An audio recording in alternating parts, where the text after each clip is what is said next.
Zillow stock has been on a free fall. Last week, the stock lost about 25% of its value. When the company announced the earnings, they announced that they will be shutting down the iBuyer business, which was considered to be a key growth factor in the Zillow stock. So how much further will Zillow stock fall? Since the stock has fallen so much, is it a good idea to invest now in the stock? We will try to answer those questions in this video. We will take a look at the fundamentals and the technicals behind the Zillow stock, and also take a look at what was the reason the iBuyer business was shut down. Finally, we'll try to come up with a conclusion whether it's a good idea to invest in the Zillow stock. My name is Arshad Ahmed.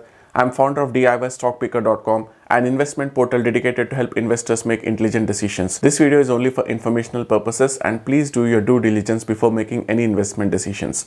So let's get started. Zillow stock has been one of the beneficiaries of the pandemic. When the global pandemic hit, the housing market came to a screeching halt. Everyone thought that the market is going to go south. But once organizations have employed remote working, people have started moving away into the suburbs, other locations where they can freely work from.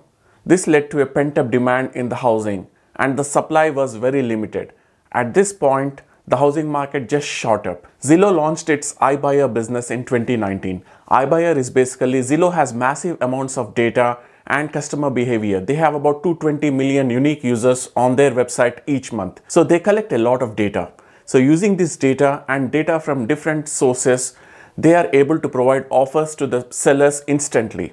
So when a person wants to sell his home, he can put up all the information about the house, and using the data, they can instantly give an offer within a couple of hours. And after that, an agent will come and inspect the home and finalize the cash offer. Seller then gets the cash and he can move out, and while moving out, Zillow does repairs to the house and basically flips the house for a profit. They collect about 6% transaction cost from the seller and about 2% for title and escrow. They factor in the repairs that they have made and then mark up the house and sell. The houses that they have bought earlier before the pandemic were at very attractive prices. So when the pandemic hit and the supply was less, Zillow was able to sell these houses at a very good price and make huge profits. So that propelled the stock and the iBuyer business into limelight. But the algorithm that Zillow uses did not stop there.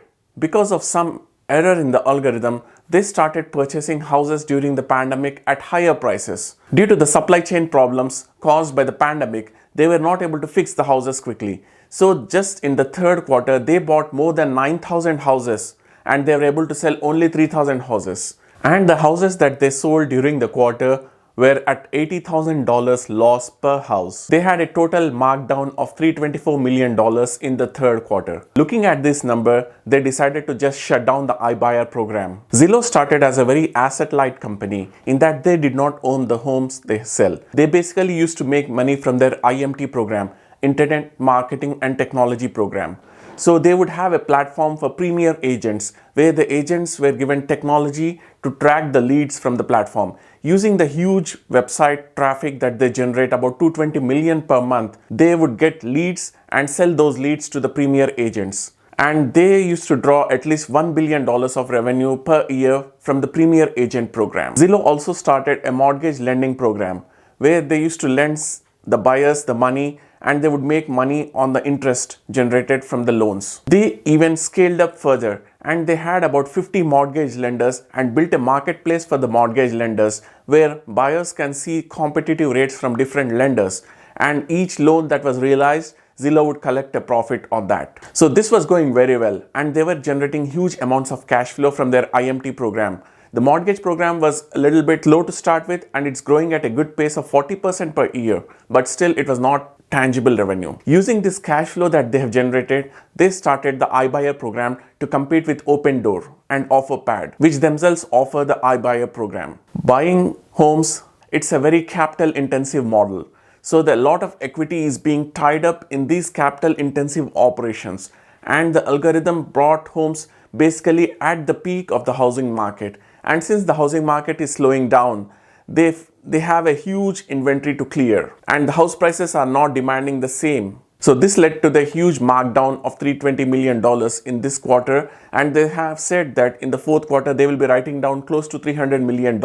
They will be laying down 25% of their workforce. But if you look at the stock price, it has come at a very attractive level of $60 per share, from the 200 levels we saw during February of this year. So now, is the stock a buy given these circumstances?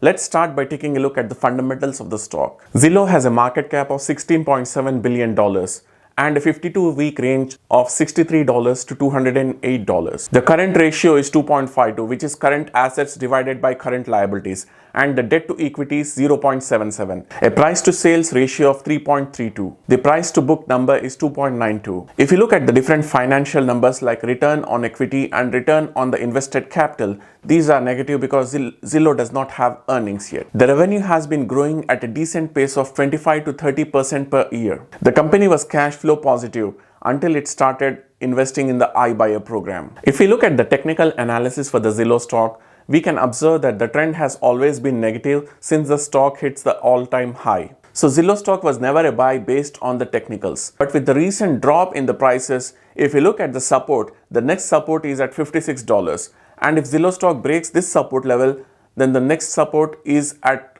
$36 per share. So to conclude what we have said so far, Zillow stock does not look a buy based on fundamentals nor the technicals. Yes, the stock may go up a little bit, but then if you look at the trajectory based on the technicals, the long-term trend has always been negative until it finds support as the 56 level or the $36 levels. Also, they do have a lot of cleanup to do in their house, that they have so many millions of dollars of write-downs to do, and laying off the workforce also has a cost associated with it. The restructuring cost, which we'll see in the fourth quarter or the first quarter of 2022. There are better opportunities right now in the stock market, and at this point, I would pass the Zillow stock. I hope you found the video informational. I will be releasing videos weekly giving an analysis of the stocks. My goal is to lay out how to do valuation of a company and make a decision based on fundamentals and technicals whether to invest in the stock or not. An investor who is educated in how to analyze companies will be the one who will be avoiding the companies that are going south and will be able to spot the companies that have a huge runway ahead of them and be able to compound his capital over the long run. If you found value in this video, please hit that subscribe button and like and share this video with your family and friends, and I hope to see you in the next video. Thanks for watching.